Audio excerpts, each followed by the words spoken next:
Helsingi teejuht neile, kes soovivad veeta päeva maitsemeeli kõditades. Alustamiseks passib hästi sadama lähedal asuv värvika ajalooga kosutavat Soome kööki pakkuv restoran Kannas.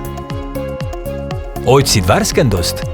Tervislik Astro Street Food restoran Fafas ootab sind oma gluteeni ja laktoosivaba menüüga, millest tasub kindlasti proovida imemaitsvat falaflit.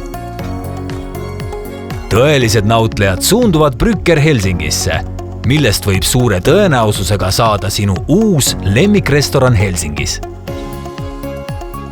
Kaota ajataju boheemlaslikus Florest kohvikumiljöös. Sind hoiab soojas aromaatne kohv ning suus sulav koogitükk. Tark ei torma. Tommy Knocker Craft Beer Baari käsitööõllede seltsis saabub Fiilis laseb päeva jooksul kogutud elamustel mõnusalt laagerduda. Ja ongi aeg sammud sadamasse seada.